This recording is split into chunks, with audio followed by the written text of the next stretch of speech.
Parineeta season 2 দ্বিতীয় পর্ব। একটা কফি শপে বসে আছে প্রত্যুষ আর নীল। নীল সেই যে আশা থেকে মাথা নিচু করে বসে আছে, এ পর্যন্ত একবারও মাথা তুলে প্রত্যুষের মুখদর্শন করেনি। প্রত্যুষ থুতনিতে হাত ঠেকিয়ে গম্ভীর দৃষ্টিতে তাকিয়ে আছে ওর দিকে। এর মধ্যে ওয়েটার এসে ওদের অর্ডার করা কফি সার্ভ করে যায়। প্রত্যুষ আর না পেরে অর্ধৈর্য কণ্ঠে বলল, ভাই, আমি কি তোকে দেখতে এসেছি, বা তোর সাথে আমার কোনো বোনের বিয়ে ঠিক করেছি? এভাবে লজ্জায় মাথা তুলতে পারছিস না? লজ্জা তো দেখি ঝরে ঝরে পড়ছে। নীল আইঢাই করে মাথা তুলল, হাত কচলাতে কচলাতে অসহায় মুখ করে বলল, আমি আসলে কি দিয়ে শুরু করব বুঝতেছি না। প্রত্যুষ বাঁকা হাসল, নির্লিপ্ত স্বরে বলল, রওশাকে কোথায় রেখেছিস? আম্মুর সাথে আছে। কি বলিস? আন্টি মেনে নিয়েছে ওকে? হতবাক হয়ে বলল প্রত্যুষ।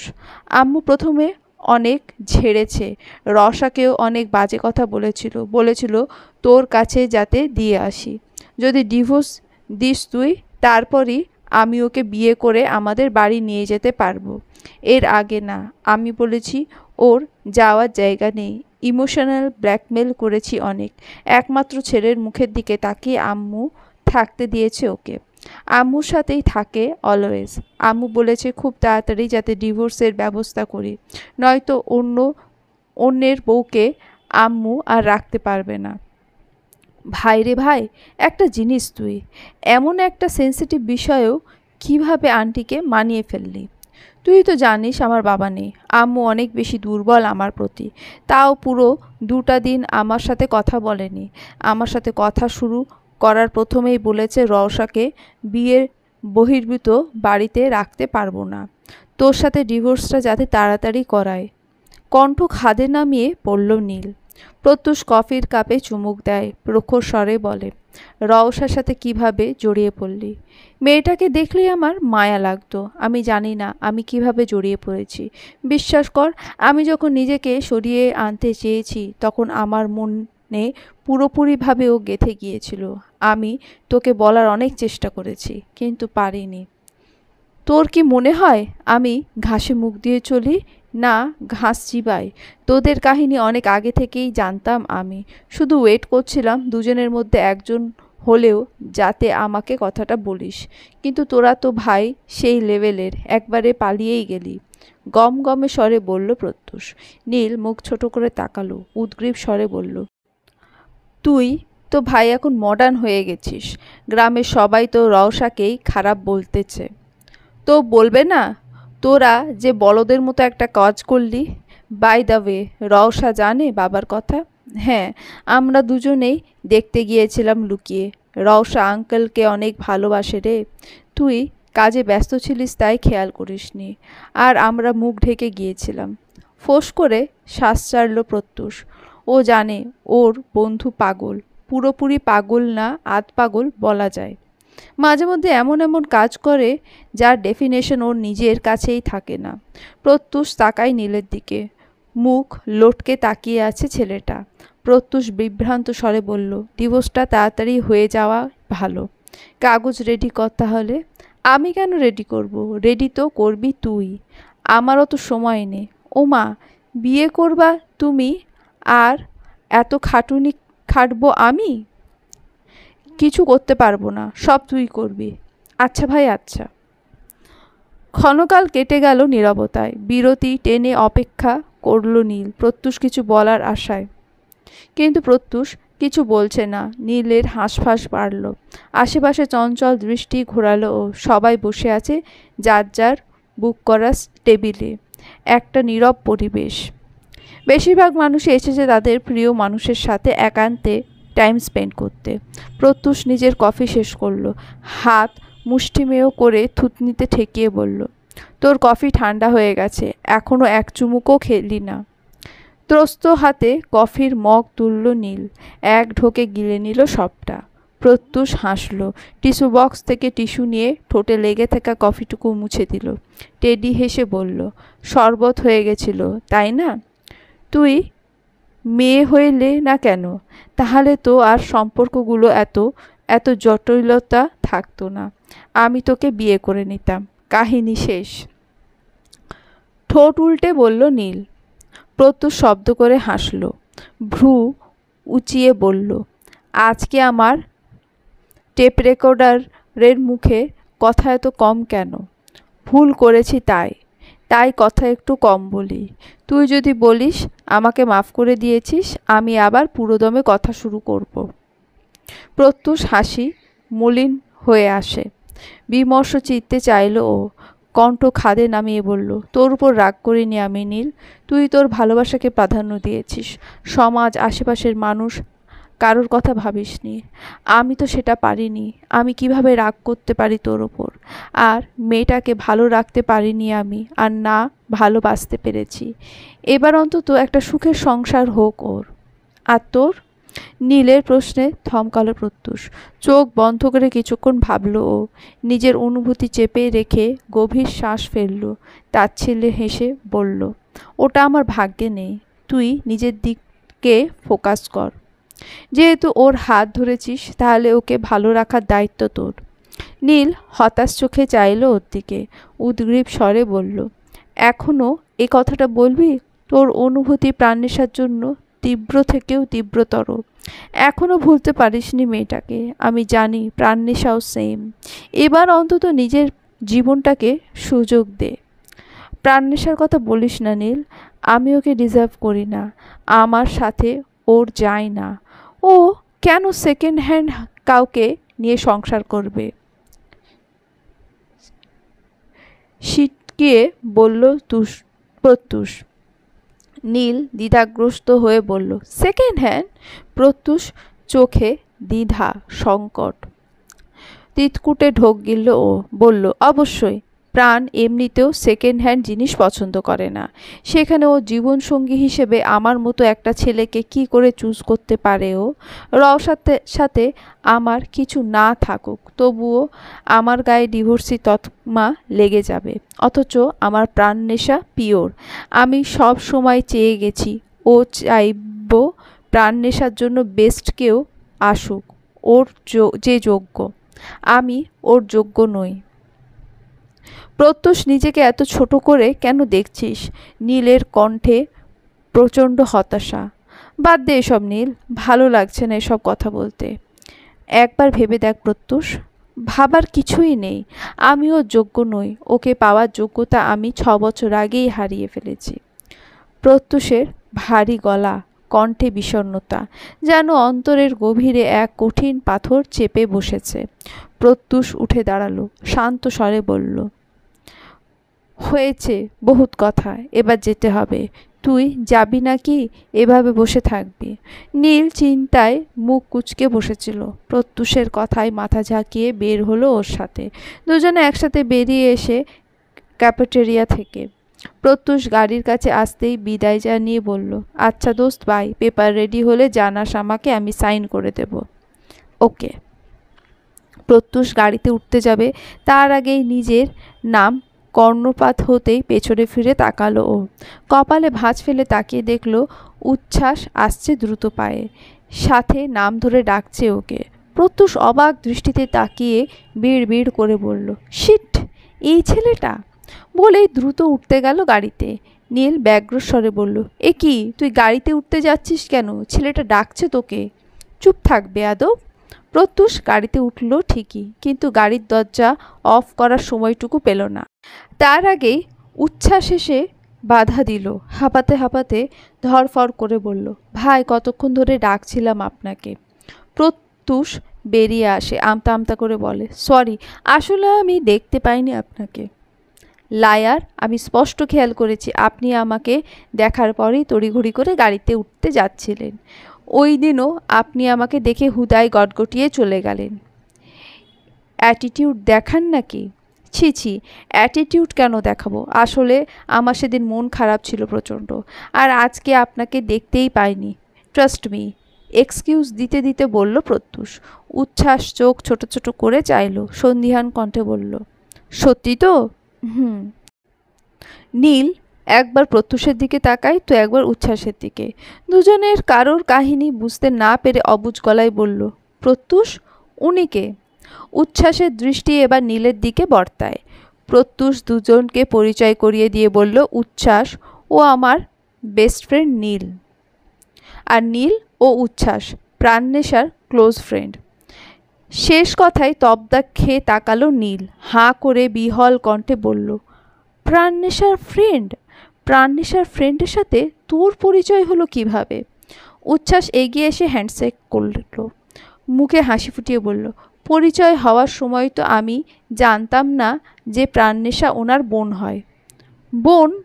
না, বোন না, চাচাতো বোন, আর্তনাদ করে বলল নীল। ওই আর কি, একই তো। একই না, মায়ের পেটের বোন আর চাচাতো বোনের মধ্যে পার্থক্য আছে। প্রত্যুষ, তুই কিছু বল। প্রত্যুষ নিষ্প্রভ দৃষ্টিতে তাকালো ওর দিকে। ছেলেটা কষ্ট পেল না রাগলো কিছুই বোঝা গেল না। নীল তড়িঘড়ি করে বলল, শোনো, আমি তোমাকে পুরো কাহিনী বলি। মুখের কথা কেড়ে নিল প্রত্যুষ, চিবিয়ে চিবিয়ে বলল, নীলের বাচ্চা, চুপ করবি তুই? উচ্ছ্বাস জিজ্ঞাসু দৃষ্টিতে তাকালো ওর দিকে, বলল, উনি কি বলতে চাইছেন? Not important. আপনি এখানে যে কোনো কাজে এসেছিলেন? তেমন ইম্পর্টেন্ট না, এমনিই আসা। তার মধ্যে ডাক পড়ল উচ্ছ্বাসের। প্রত্যুষ তাকিয়ে দেখল স্যুট বুট পরা একজন বয়স্ক ব্যক্তি দাঁড়িয়ে আছে ওদের থেকে খানিকটা দূরে। উচ্ছ্বাস পেছনে ফিরে তাকালো, গলা উঁচিয়ে বলল, আসছি, তুমি ভেতরে ঢোকো, আমি আসছি।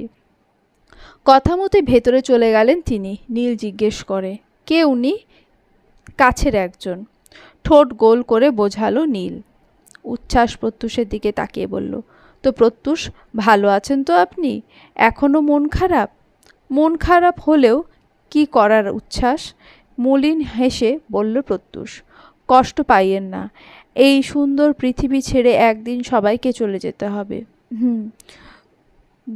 বুঝতি মনকে। আচ্ছা, আজ আসি তাহলে, উনি অপেক্ষা করছেন আমার জন্য। জি অবশ্যই, বলেই বিদায় জানালো প্রত্যুষ। উচ্ছ্বাস চলে গেল। প্রত্যুষও নীলের থেকে বিদায় নিয়ে যাত্রা শুরু করলো নিজের গন্তব্য। শেষ বিকালে ঝিমিয়ে পড়া সূর্যরশ্মি রক্তিম বর্ণ ধারণ করেছে। সামনে চকচকে পিচ ঢালা রাস্তায় রক্তলাল সূর্য রশ্মি গলিয়ে পড়ছে। পাখিরা ফিরে যাচ্ছে তাদের নীড়ে। মুগ্ধ, প্রাণনেশা আর তাজিম গাড়িতে বসা। জানলা গলিয়ে আলোর ছটা আসছে। গন্তব্য ওদের হসপিটালের উদ্দেশ্যে। দুপুর গড়িয়ে বিকেলের সময়টা উচ্ছ্বাস ফোন দিয়ে বলল, তুলিকে পাওয়া গেছে। ওরা তিনজন যাতে দ্রুত সেখানে যায়। আর বাকি কিছু শোনার সুযোগ হয়নি তাদের। শুধু এইটুকু কথার রেশ ধরে হসপিটাল উদ্দেশ্যে রওনা দিয়েছে ওরা। তাজিম সামনের সিটে বসা ছিল। এক দৃষ্টিতে সামনে তাকে বিভ্রান্ত স্বরে বলল, এতদিনে তাহলে পাওয়া গেল তুলির খোঁজ? ওর আম্মু অনেক খুঁজেছে ওকে, অনেক কান্নাকাটি করেছে। পুলিশ স্টেশনে একটা ডায়েরি এমনিতেই করা ছিল। ফাইনালি সিআইডি টিম খুঁজতে সক্ষম হলো ওকে। অবস্থা কেমন কে জানে, পেছনের সিট থেকে দুঃখ নিয়ে বলল মুগ্ধ। হসপিটালের সামনে আসতেই গাড়ি থামায় ড্রাইভার। তিনজনে একযোগে নামলো। প্রাণনেশা আশেপাশে তাকিয়ে মুগ্ধকে উদ্দেশ্য করে বলল, কল দে তো একটা উচ্ছ্বাসকে। মুগ্ধ কল দেওয়ার প্রয়োজন পড়ল না। উচ্ছ্বাস নিজেই বেরিয়ে এলো হসপিটালের ভেতর থেকে। গট গট পায়ে ওদের কাছে এগিয়ে এসে ব্যগ্র স্বরে বলল, এতক্ষণ লাগলো আসতে? তুলি কোথায়? তড়িঘড়ি করে বলল প্রাণনেশা। উচ্ছ্বাসের মুখে অনিমেষা, মুখ কালো করে বলল, ভেতরে এসো। উচ্ছ্বাসের সাথে এগিয়ে যায় ওরা। যেতে যেতে অনেক প্রশ্নই করল প্রাণনেশা। তুলিকে কিভাবে পেল, কোথায় পেল, মেয়েটা সুস্থ আছে কিনা, কোনো উত্তরই দিল না উচ্ছ্বাস। মর্গের সামনে আসতেই ভ্রু কুচকে তাকালো প্রাণনেশা। এতক্ষণে খেয়াল হলো ওরা কেবিনে আসেনি, মর্গে এসেছে। প্রাণনেশা আতঙ্কিত হয়ে চাইল উচ্ছ্বাসের দিকে। উচ্ছ্বাস কিছু না বলে ভেতরে ঢুকে ওদেরকে নিয়ে। সাফওয়ান দাঁড়িয়েই ছিল ভেতরে। একটা লাশের সামনে গিয়ে লাশের ওপর থেকে কাপড় সরিয়ে দিল উচ্ছ্বাস। মুখ দেখা মাত্রই প্রাণনেশা চোখ খিচিয়ে নেয়। উচ্ছ্বাস নেতিয়ে যাওয়া কণ্ঠে অপরাধী সুরে বলল, উই আর সরি মুগ্ধ, তাজিম, প্রাণনেশা, আমরা তোমাদের বন্ধুকে জীবিত উদ্ধার করতে পারিনি। প্রাণনেশা হাত দিয়ে মুখ চেপে ধরে ছুটে বাইরে চলে গেল। মুগ্ধ টলমল দৃষ্টি তুলে তাকালো তুলির রক্তশূন্য মুখের দিকে। 3টা মাস খোঁজার পর, অপেক্ষা করার পর মেয়েটাকে এই অবস্থায় খুঁজে পাবে তা কল্পনাও করেনি মুগ্ধ। মায়াবী চোখ দুটো বন্ধ ওর, পুরো মুখ জুড়ে অসংখ্য কাটা ছেঁড়ার দাগ। মুগ্ধের মাথা ঘোরায়। তাজিমকে ঠেস দিয়ে দাঁড়ালো ও। তুলি, বাচ্চা মেয়েটা, কার সাথে শত্রুতা ছিল ওর? কে এই অবস্থা করেছে? মেয়েটা তো মানুষকে মুখ ফুটে কিছু বলতেও পারত না, এত আস্তে কথা বলতো যে বুকে গিয়ে লাগতো। দাঁড়িয়ে থাকার শক্তি পেল না মুগ্ধ, শুধু কাঁপা কাঁপা হাতে তুলির মাথায় হাত ছোঁয়ালো। এতক্ষণের বিদঘুটে গন্ধ এখন আর নাকে লাগছে না, কেন যেন অনুভূতি শূন্য মনে হচ্ছে নিজেকে। মুগ্ধ এলোমেলো পায়ে বেরিয়ে এলো। এতক্ষণ নিঃশ্বাস আটকে ছিল ওর, তিক্ততায় বুক থেকে গলা পর্যন্ত ভরা। তিক্ত নিঃশ্বাস ফেলল মুগ্ধ। হাঁসফাঁস করে অনেক চেষ্টায় নিজের চোখের জল লুকানোর চেষ্টা করলো। প্রাণনেশা দু হাতে মুখ ঢেকে কাঁদছে। অসহ্য যন্ত্রণায় বুকটা ছিঁড়ে যাচ্ছে ওর। আমাদের জীবনে কিছু অসম্ভব প্রিয় মানুষ, যাদের সাথে আমাদের রক্তের কোনো সম্পর্ক থাকে না, কিন্তু হৃদয়ের অনেকটা জুড়ে থাকে আমাদের।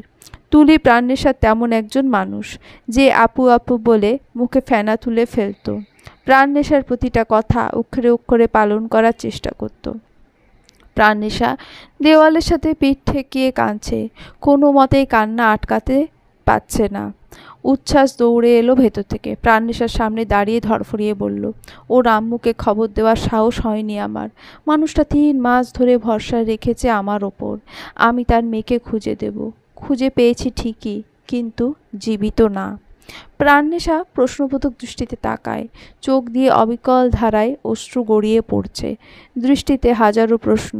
প্রাণনেশা মুখ ফুটে সে প্রশ্নগুলো করতে হলো না, উচ্ছ্বাস বুঝে নিল সেই প্রশ্নগুলো। মাথা নিচু করে নেতানো গলায় বলল, তুলিকে রেপ করা হয়েছে প্রাণনেশা। শুধু 1 দিন 2 দিন না, 3টা মাস ওকে আটকে রেখে নির্যাতন করা হয়েছে, প্রতিনিয়ত টর্চার করা হয়েছে। ডক্টর বলেছে রেপ করার পর গলা টিপে খুন করা হয়েছে। প্রায় 7 থেকে 8 জনের। হাত দিয়ে থামিয়ে দিল প্রাণনেশা। অশ্রুসিক্ত চোখে তাকিয়ে ভেজা গলায় বলল, আপনি কিছু করতে পারেননি উচ্ছ্বাস? আমি তো আমার জীবিত বান্ধবীকে খুঁজে দেওয়ার আকুতি নিয়ে এসেছিলাম আপনার কাছে। আপনি ওকে মৃত কেন আনলেন? ওর আম্মুকে আমি কী জবাব দেব?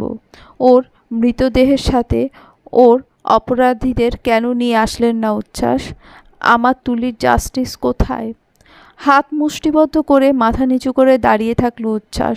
প্রাণনেশা চোখ মুছে ফের ভাঙা গলায় বলল, আপনারা তো গ্রামের পরিস্থিতি ঠিক করতে এসেছিলেন, তাই না উচ্ছ্বাস? তাহলে কেন আপনারা উপস্থিত থাকতেও আমার তুলির এই অবস্থা হলো? 3টা মাস পর্যন্ত ওকে খুঁজে বের করতে পারলেন না আপনারা? এই কেমন দায়িত্ববোধ উচ্ছ্বাস? আমরা অনেক চেষ্টা করেছি প্রাণনেশা, কিন্তু কিন্তু পারেননি তো, তাই না? এটা আপনাদের অপারগতা। উচ্ছ্বাস উত্তর দেওয়ার মুখ খুঁজে পেল না নিজের। গলবিল ভেদ করে বের হলো না একটা শব্দ। প্রাণনেশা চোখ মুছে শক্ত কণ্ঠে বলল, কোথায় পেয়েছেন ওকে? একটা জঙ্গলে ঘেরা জায়গায়। ওখানে অনেক দিন ধরে আমাদের মিশন চলছিল। একটা ছোট কুটির খুঁজে পেয়েছি ওকে। আমি যাব ওখানে। বিহল দৃষ্টিতে তাকালো উচ্ছ্বাস, বিভ্রান্ত স্বরে বলল, ওখানে গিয়ে কি করবে তুমি? দেখব। প্রাণনেশা বোঝার চেষ্টা করো, জায়গাটা অনেক রিস্ক। আমরা ওখানে কাউকেই খুঁজে পাইনি, কিন্তু তবুও যারা এই কাজটা করেছে তাদের ডেরা ওখানেই ছিল। বাহ, ওরা আপনাদের নাকের ডগায় বেরিয়ে গেল, আর আপনারা কিছুই করতে পারলেন না? তালি তালি। উচ্ছ্বাস মুখ কালো করে তাকিয়ে থাকলো। এই কয়েকদিনে প্রাণনেশার জেদ সম্পর্কে ভালোই অবগত হয়েছে ও। মেয়েটা প্রচুর জেদি, যেটা বলে সেটা করেই ছাড়ে, মুখের কথা মাটিতে পড়তে দেয় না। উচ্ছ্বাস ফোঁস করে শ্বাস ফেলে বলল, ঠিক আছে, আমরা ফোর্স নিয়ে আবার যাব। শুধু প্রাণনেশা আর উচ্ছ্বাসই এলো জায়গাটায়। মুগ্ধ আর তাজিম থেকে গেছে হসপিটালে। ওরা তুলির ফ্যামিলিকে জানাবে সব কিছু। তুলির মাকে সামলানোর জন্য কারো থাকার দরকার। ওরা শুধু 2-3 জন সিআইডি অফিসারকে নিয়ে এসেছে নিরাপত্তার খাতিরে। অথচ যতটা সন্দেহ নিয়ে এসেছিল প্রাণনেশা তার কিছুই খুঁজে পায়নি। সন্দেহজনক সব কিছু সিআইডি অফিসাররা আগেই নিয়ে গেছে। এখন শুধু পড়ে আছে সেই কুটিরটা, যেখানে অসংখ্য অযাচিত জিনিস পড়েছিল। রক্ত লেগেছিল মেঝেতে। প্রাণনেশার কান্না পেল। কতটা কষ্ট নিয়ে শেষ নিঃশ্বাস ত্যাগ করেছে মেয়েটা। 3টা মাস। সৃষ্টিকর্তা এতটা কষ্ট কেন দিল মেয়েটাকে? প্রাণনেশার বুক ভেঙে আসে। জোরে জোরে গলা ফাটিয়ে কাঁদতে মন চায়, কিন্তু না, ও কাঁদবে না। খুনিরা এখনো বাইরে ঘুরে বেড়াচ্ছে। তাদেরও একইভাবে যন্ত্রণা দিয়ে শাস্তি না দেওয়া পর্যন্ত প্রাণনেশার শান্তি নেই। মাথা নিচু করে গাড়িতে বসে আছে প্রাণনেশা। হিম শীতল বাতাস জানলা দিয়ে গলি আছড়ে পড়ছে ওর চোখে মুখে। উচ্ছ্বাস মনোযোগ দিয়ে ড্রাইভিং করছিল। প্রাণনেশাকে কোনা চোখে তাকিয়ে পরখ করে বলল, জানলাটা বন্ধ করে দিই, ঠান্ডা লাগছে না? সমস্যা নেই। প্রাণনেশা এতক্ষণ ব্যাঙের মতো কুণ্ডলি পাকিয়ে বসেছিল। এবার সোজা হয়ে বসলো ড্রাইভিং সিটে। গলাটা খুসখুস করছে ওর। সূক্ষ্ম কাশলো প্রাণনেশা। পাশ ফিরে তাকিয়ে বলল, একটু পানি পাওয়া যাবে উচ্ছ্বাস? শিওর, যাবে তো। বলল ঠিকই, কিন্তু সামনে অনেক খোঁজার পরও পানির বোতল পেল না উচ্ছ্বাস। স্টিয়ারিংয়ে হাত চালাতে চালাতে কপালে ভাঁজ ফেলে কোমল স্বরে বলল, পানির বোতল তো নেই। ওয়েট, সামনে কোনো দোকান পড়লে কিনে নেব। মাথা নাড়ালো প্রাণনেশা। কিছুদিন দূর গিয়েই সামনে একটা টং দোকান পেল। উচ্ছ্বাস গাড়ি থামায়। ড্রাইভিং সিট থেকে নামতে নামতে বলে, তুমি বসো, আমি পানি নিয়ে আসছি। দোকানের সামনে গিয়ে দোকানিকে থেকে পানির বোতল চাইল উচ্ছ্বাস। একটা বাচ্চা ছেলেকে দোকানি ইশারা করতে দ্রুত হস্তে পানির বোতল নিয়ে আসলো সে। উচ্ছ্বাস টাকা দিতে কেউ একজন পেছন থেকে বলল, একটা সিগারেট দিন তো আঙ্কেল। মেয়েলি স্বর কানে আসতেই বিস্ফোরিত নয়নে পেছনে ফিরে চাইল উচ্ছ্বাস। প্রাণনেশা বুকের সাথে হাত গুজে দাঁড়িয়ে আছে। পনিটেল করে বাঁধা চুলগুলো এবার হাত কফা করেছে। সামনে বেবি হেয়ারগুলো কপালের উপর এসে ছড়িয়ে ছিটিয়ে পড়েছে। দোকানিও অবাক হয়ে তাকালো। একটা মেয়ে সিগারেট চাইছে, ব্যাপারটা বোধ হয় হজম হলো না তার। তাই সে সন্দিহান স্বরে আগ বাড়িয়ে বলল, সিগারেট কার জন্য?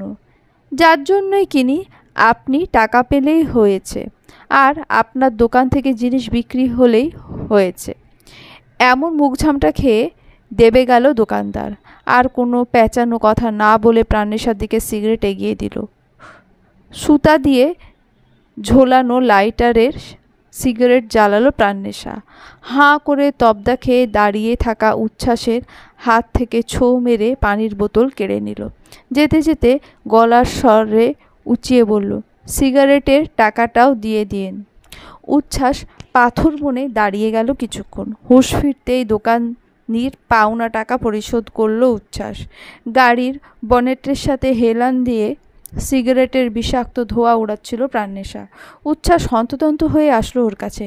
ব্যাকুল স্বরে বলল, এসব কি করে খাও প্রাণনেশা? অকড লাগে না তোমার? এই যে মানুষ তোমাকে এত খারাপ চোখে দেখে, মুখ দিয়ে খায়, আর মানুষ আমার ব্যাপারে কি ভাবলো না ভাবলো তা নিয়ে আমার বিন্দুমাত্র ইন্টারেস্ট নেই। এটা আমার লাইফ, মানুষের না। হতাশ চোখে তাকিয়ে থাকলো উচ্ছ্বাস। মেয়েটা পাক্কা নেশাখোরের মতো সিগারেট টানছে। যেখানে ও ছেলে হয়ে এসব ছুঁয়েও দেখে না, সেখানে মেয়েটা রাস্তাঘাটে দাঁড়িয়ে নেশাপাতি করছে। ফোঁস করে শ্বাস ফেলল উচ্ছ্বাস। পূর্ণ দৃষ্টিতে তাকালো প্রাণনেশার দিকে। একটা অফ হোয়াইট কালারের লেডিস শার্ট পরেছে প্রাণনেশা, সাথে ব্ল্যাক লেডিস জিন্স। হাতে পরা স্মার্ট ওয়াচ। চুলগুলো হাত খোপা করা। বাম গালে শুধু একটা পিম্পল। এক মনে দাঁড়িয়ে সিগারেটে টান বসাচ্ছে ও। উচ্ছ্বাস ঢোক গেল। মনের মধ্যে কেমন যেন অনুভূতি হচ্ছে। নাম না জানা কিছু অনুভূতি ডানা মেলে ঝাপটায়।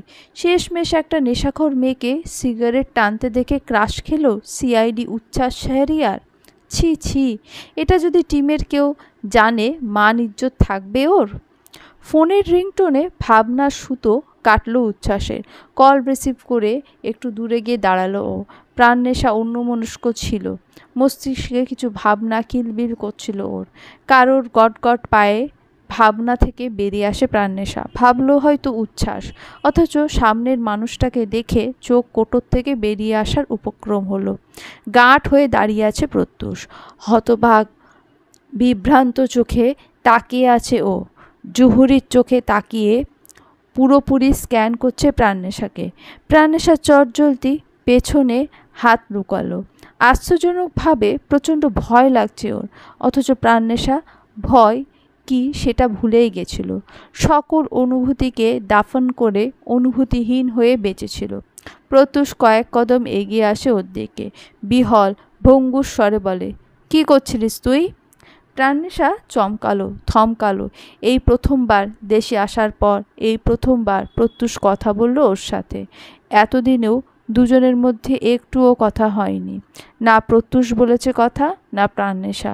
শুধু চোখাচোখি হয়েছে, দেখা হয়েছে, মাথা ঘুরিয়ে চলে যাওয়া হয়েছে। অথচ আজ এই অপ্রত্যাশিত ঘটনায় প্রত্যুষ কথা বলল ওর সাথে। প্রাণনেশার উত্তর আসে না মুখ দিয়ে, গলা কাঁপছে ওর, বুকে জোরালো কম্পন স্পষ্ট শোনা যাচ্ছে। প্রাণনেশা ঢোক গেলে তুতলে বলল, কিছু না তো। সিরিয়াসলি? তপ্ত স্বর প্রত্যুষের। প্রাণনেশা চঞ্চল চোখ ঘুরিয়ে তাকালো। বারংবার ঢোক গিলছে ও। কোথায় গেল ওর এত সাহস? কত মানুষের মুখের ওপরেই না কথা বলেছে ও। গুরুজন, বয়সে বড়, কিছু মানেনি। তাহলে আজ কেন গলা কাঁপছে, ভয় লাগছে? প্রত্যুষ সামনে আসতে কেন সব সাহস শক্তি মাটি শুষে নিয়েছে। হাঁসফাঁস করে উঠল প্রাণনেশা। প্রত্যুষ এগিয়ে গিয়ে হাত টেনে আনলো ওর। প্রাণনেশা হাত মুষ্টিবদ্ধ করেছিল সিগারেটটা। কোথায় লুকাবে দিশা কুল হারিয়ে শেষমেশ হাতের মুঠোর মধ্যে করে রেখেছিল। প্রত্যুষ মুষ্টি খুলে সিগারেটটা টান দিয়ে নিল, নিচে ফেলে পায়ে পিষে ক্রোধান্বিত স্বরে বলল, এইসব করিস তুই? মিথ্যাও বলতে শিখেছিস? এত রাতে এখানে কি? এত খারাপ হয়ে গেছিস তুই? ঢোক গেল প্রাণনেশা। চোখ বন্ধ করে সাহস সঞ্চার করল নিজের মধ্যে। না, সামনের মানুষটাকে ভয় পাবে না ও। এই যে সে বলছে এসব কেন করেছে প্রাণনেশা, এত খারাপ হয়ে গেছে কেন, তার জন্য একমাত্র দায়ী এই মানুষটা। প্রাণনেশার মন মরে গেছে সকল অনুভূতি, তার জন্য একমাত্র দায়ী সামনের জন। তাই আর কোনো কথায় আর প্রভাব ফেলতে পারবে না প্রাণনেশার ওপর। প্রাণনেশা একে একে মনে করল ঘটে যাওয়া সকল ঘটনা, যা ওকে কাঁদিয়েছে, কষ্ট দিয়েছে, ওর সুন্দর ভালোবাসাকে মেরে ফেলেছে। এইসব মনে করে প্রত্যুষের ওপর রাগ জন্ম দেয় ও। বিষাক্ত কথা বলার শক্তি সৃষ্টি করে। না, ও গলবে না, কিছুতেই এই মানুষটার কথা প্রভাবিত করতে পারবে না ওকে। রাগ লাগলো প্রাণনেশার। ভয়ের জায়গায় এসে জমা হলো এক রাশ ক্ষোভ। প্রাণনেশা ফুঁসতে ফুঁসতে তাকালো প্রত্যুষের দিকে। ওর চেয়েও দ্বিগুণ রাগী দৃষ্টিতে তাকিয়ে আছে প্রত্যুষ। চোখ দিয়ে যেন আগুন ঠিকরে পড়ছে। পারলে প্রাণনেশাকে চোখ দিয়ে ভস্ম করে দেয় ও। প্রাণনেশা ঝাঁঝালো স্বরে বলল, ওটা ফেললে কেন তুমি? তোর লজ্জা নেই বেয়াদব? ফেলেছি কেন আবার জিজ্ঞেস করছিস তুই? রাত বিরেতে রাস্তায় দাঁড়িয়ে বখাটেদের মতো সিগারেট টানছিস? মুখ দিয়ে এত বড় বড় কথা আসে কি করে তোর? শিক্ষার এই বাহার কেন প্রাণনেশা? প্রাণনেশা কথার পাছে খেকিয়ে বলল প্রত্যুষ। মেয়েটাকে খুন করতে পারলে বোধহয় শান্ত লাগতো। দমল না প্রাণনেশা। সূক্ষ্ম অপরাধবোধ পর্যন্ত দেখা দিল না ওর মাঝে। উল্টে টেরা কণ্ঠে বলল, আমার যা মন চাই আমি তাই করব। সিগারেট কেন, দরকার হলে গাঁজা খাবো, তাতে তোমার কি? আমাকে মানা করার কে হও তুমি? আমি কেন তোমার কথা শুনতে যাব? প্রত্যুষ বিস্ময় নিয়ে তাকিয়ে থাকে প্রাণনেশার দিকে। অবাক হতেও যেন ভুলে যায় ছেলেটা। মেজাজ বিগড়ালো প্রত্যুষের। চোয়াল শক্ত হয়ে আসে ওর। কয়েক কদম এগিয়ে প্রাণনেশার চোখে চোখ রেখে মুখোমুখি দাঁড়ালো ও। জোরালো গলায় চিবিয়ে চিবিয়ে বলল, আমি কেউ হই না, তোর মতো অসভ্যের কেউ হতেও চাই না। তবুও রক্তের সম্পর্ক আছে তো। আমার চাচার মেয়ে হোস তুই। আমার বাড়ির টাইটেল জড়িয়ে আছে তোর সাথে। তোর এসব বেলেল্লেপনার জন্য বদনাম হবে আমাদের বাড়ি। তোর হয়তো লজ্জা নেই, পরিবারের মান সম্মান নিয়ে কোনো মাথা ব্যথা নেই, কিন্তু আমার আছে। আমাদের বাড়ির মেয়েকে নিয়ে কেউ খারাপ কথা বললে কষ্ট হবে আমার। শক্ত চোখে তাকিয়ে আছে প্রাণনেশা। নাকটা ক্রমাগত শিকেই উঠে ফুঁসছে। প্রাণনেশা গলা কেঁপে ওঠে প্রত্যুষের তীক্ষ্ণ দৃষ্টিতে, তবুও গলায় যথেষ্ট জোর রেখে চিল্লিয়ে বলে, আমার যা মন চায় আমি তাই করব। প্রাণনেশা বেয়াদব, অসভ্য, খারাপ মেয়ে, এটা সবাই জানে। ভূঁইয়া বাড়ির সাথে তার এই অসভ্যতার কোনো সম্পর্ক নেই, সেটাও সবাই জানে। আমি এই বিষাক্ত ধোঁয়া উড়িয়ে নিজের কষ্ট কমাই। কারোর চোখে ভালো ভদ্র হওয়ার কোনো ইচ্ছে নেই আমার। কষ্ট পেলে এসব করতে হবে? এই দুনিয়াতে আর কেউ কষ্ট পায় না? তারা কি নিজের জীবন এভাবে নষ্ট করে দেয়? সব কষ্ট খালি তোর? নিজের ক্ষতি করে কিসের কষ্ট কমাচ্ছিস তুই? প্রত্যুষের গলা কাঁপল। কঠোর দৃষ্টি বিলীন হয়ে তাতে ভর করল এক রাশ হতাশা, অসহায়তা। প্রাণনেশার বোধহয় আজ নরম হওয়ার ইচ্ছে নেই, তাই সে একইভাবে তেড়ামি করে বলল, অন্যরা কি করে সেটা ভেবে আমার কাজ নেই, আমি করি। প্রাণনেশা, বাড়ি বাড়ি করছিস, বল এসব খাবি না তুই? তাতে দাঁত চেপে বলল প্রত্যুষ। খাবো মানে? খাবো। তোমার কথা কেন শুনতে যাব আমি? কারোর কথা শুনবো না, আমার যেটা মন চাইবে সেটাই করব। খাবি না তুই? খাবো। খাবি না? খাবো। কথা কাটাকাটির এক পর্যায়ে ঝঙ্কার তুলে চড় পড়ল প্রাণনেশার গালে। প্রাণনেশা হতভম্ব, বিস্মিত। ব্যথায় ঝাঁঝা করছে প্রাণনেশার গালের এক পাশ থেকে কানের লতি পর্যন্ত, অথচ বিস্ময়ের চোটে ব্যথার কথা বেমালুম ভুলে বসল প্রাণনেশা। তিরতির করে কাঁপল ওর ঠোঁট। ছল ছল চোখে তাকিয়ে কাঁপা কাঁপা গলায় বলল, আমাকে মারলে তুমি? কেন? মুখ বাজানোর সুযোগ দিল না প্রত্যুষ। তার আগে আরেকটা চড় বসল প্রাণনেশার গালে। পুরুষালী খড়খড়া হাতের শক্তপোক্ত দুটো চড় খেয়ে মাথা ঘুরে উঠল প্রাণনেশার। প্রত্যুষ আরেকটা চড় মারতে যাবে, তার আগে উচ্ছ্বাস দৌড়ে আসলো কোত্থেকে। প্রাণনেশার সামনে দুহাত মেলে দাঁড়িয়ে হড়বড় করে বলল, প্রত্যুষ মারছেন কেন ওকে? কি করেছে ও? উচ্ছ্বাসের পিছনে মুখ লোকালো প্রাণনেশা। শার্ট খামচে ধরে বিড়বিড় করে বলল, বাঁচান আমাকে। রাগে হিতাহিত জ্ঞানশূন্য হয়ে পড়ে প্রত্যুষ। শক্ত ঝাঁঝালো গলায় চিড়বিড়িয়ে বলল, সামনে থেকে সরুন উচ্ছ্বাস, এই বেয়াদবকে আজ আমি খুন করব। এই তুই সামনে আয়, আমিও দেখি তোর কলিজায় কত সাহস। কথা না মেনে কোথায় যাবি সেটাও আমি দেখব। সামনে আয় বলছি। প্রাণনেশা আরও শক্ত হাতে খামচে ধরল উচ্ছ্বাসের শার্ট। ভয়ার্ত স্বরে আর্তনাদ করে বলল, সরবেন না সামনে থেকে, প্লিজ সরবেন না, আবার মারবে আমাকে। প্রত্যুষ ভাইয়ের হাত থেকে আমাকে বাঁচান উচ্ছ্বাস। উচ্ছ্বাস হতভম্ব দৃষ্টিতে তাকালো দুজনের দিকে। একজন রাগে ক্রমাগত ফুঁসছে, আর একজন ভয়ে সিটিয়ে আছে ওর পেছনে। উচ্ছ্বাস প্রত্যুষের দিকে তাকালো, বিভ্রান্ত বিহল স্বরে বলল, কি হয়েছে প্রত্যুষ? দুজনে এমন করছেন কেন? আর ওকে মারছেনই বা কেন? কি করেছে ও? বেয়াদবটাকে সামনে আসতে বলুন। কত বড় সাহস ওর! রাত বিরাতে রাস্তা ঘাটে দাঁড়িয়ে সিগারেট ফুঁকছে। কিরে, তুই সামনে আসছিস না কেন? আমি টেনে আনলে কিন্তু কপালে দুঃখ আছে তোর। উচ্ছ্বাস এতক্ষণে বুঝল প্রত্যুষের রাগের কারণ। উচ্ছ্বাসের কাছে প্রত্যুষ প্রাণনেশার বড় ভাই।